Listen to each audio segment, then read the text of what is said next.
Men hozir Pitsotkaman. Tepadan videoga olaman spesialni birinchi. Bu hovlining ichi, letniy hojatxona, mana navisidagi mashina turadigan joy. Endi sekin uyning o'zini obzor qilamiz. Общий hammasi bo'lib 465 kvadrat metr ekan. Bitta katta oilaga rosa qulay. Xonalar уже tayyor, ozgina kami ko'sti qolibdi. Uni ham urib tashlashadi, chiqsa yo'q. Yaqinda yana 1 oylik ish qolibdi. В целом.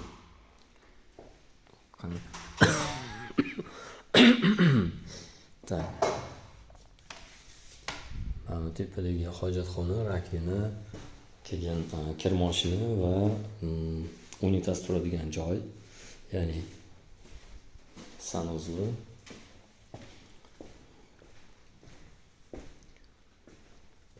Теплый polni regulirovka qiladigan joyi. Undan tashqari elektrichество avtomatlari ham xuddi shu yerda ekan.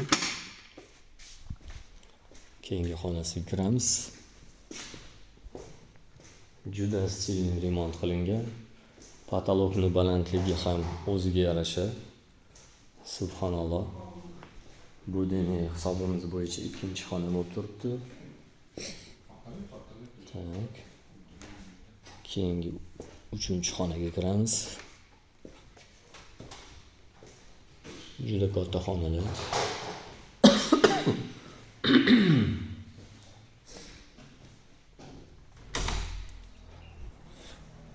Pastda naves bo'lar ekan, mana bitta havo aylanadigan joyda. Keyingi xonaga hozir kiramiz.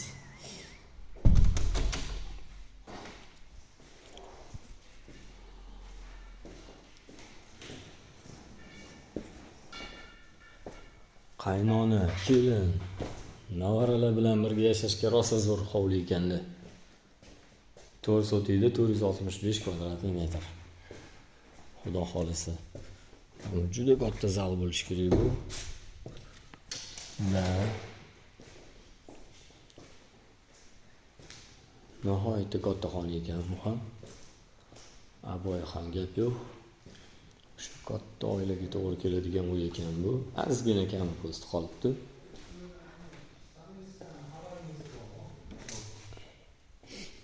Pastga tushamiz.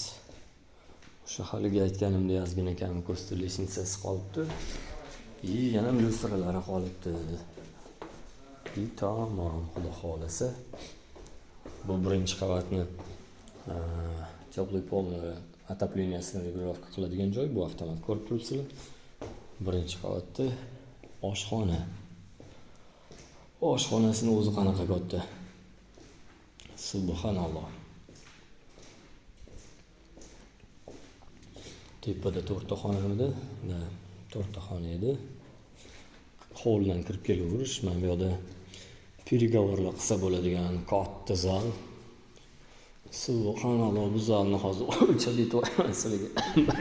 2, 3, 4, 5, 6, 6 dan ko'p ekan. Bunaqasiga 1, 2, 3, 4, почти 5 metr ekan. 7 ga 5 desa ham bo'laverar ekan. Tak, bu bilan 5 ta xona bo'ldi, oshxonasidan tashqari.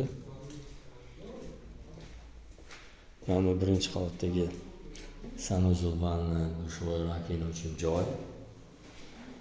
To'g'ri nihoyatda katta, zo'r joy tashlab ketishdi. O'ta zamonaviy qilishdi, kafellari bilan birga. Mana bu 6-xonamizda bo'ladigan bo'lsa, tashqariga chiqadigan joyimiz bor ekan buni. Ko'ramiz hozir. Tak, paka ochishmabdi, qulf ekan shekilli. Yo'q, ochiq ekan. Qani bismillah. Bu fikrimcha havo aylanadigan joy ekan. И plus пожарный lestnitsa ham qo'yib qo'yishibdi. Zo'r. Subhanalloh. Tak, yopdik.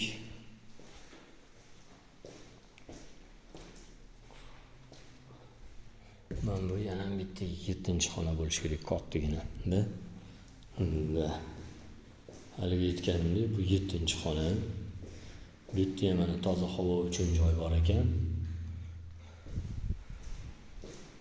7 ta xona. Subhanalloh, 400 460 kvadratniy metrdan ko'p.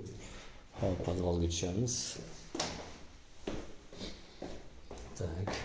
Mana shu yerda ham nimadir o'ylab topsa bo'lar ekan, zo'r ekan. Qani. Bismillah. Tak, eson-omon tushdik. Освещенияsi bor edi hozir. Podvalni yoqamiz. Maksimum darajada ko'rishingiz uchun. Ana. Uyning etagi nihoyatda katta podval ekan.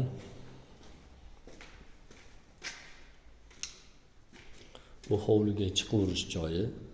Hozir o'sha yerdan hovliga chiqamiz. Birinchi 100% podvalni ko'rsatib o'tib ketdik. Uyning etagi полностью podval va mana bu yoqda o'sha anaqa kotelnisi joylashgan ekan. Mana shu uyimiz yaqinda ot uy remontdan chiqqan holatida sotiladi. Mana shunaqa uy qidirib yurganlar bo'lsa, o'shalarga jo'natib qo'yasizlar. Mabodo savolinglar bo'lsa, kommentariyalarga yozib qo'yasizlar. Like bosish esingizdan chiqmasin. Bu podvaldan hovliga chiqadigan lestnitsasi ekan. Hovlini ko'rsataman. Bu tepadan ko'rsatdim. Endi pastdan turib ko'rsatyapman. 2 qavatli xonalarini katta kengligini ko'rdinglar. Agaroti va undan tashqari darvozaxonasi. Hop, ko'chani kengligini ko'rsataman.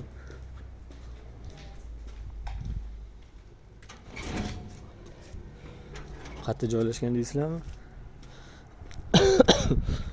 Mana shu yo'ldan borsanglar, 500 ga chiqib ketaverish, to'g'riga yursanglar Gorbalinsa, pastga tushsanglar Sentralniy masjid. Ko'chani kengligini qaranglar. Ertaga to'y qilishga, maza qilib yashashga, bir qanaqadir tadbirlar o'tkazishga rosa to'g'ri keladi. Позволяет mashina qo'yishga, boshqa ishlar qilishga. В целом startoviy narxi Xudo xolisa e'lon qilamiz. Shunaqa uy qidirganlarga jo'natib qo'yasizlar. Salomat bo'linglar, charchamanglar.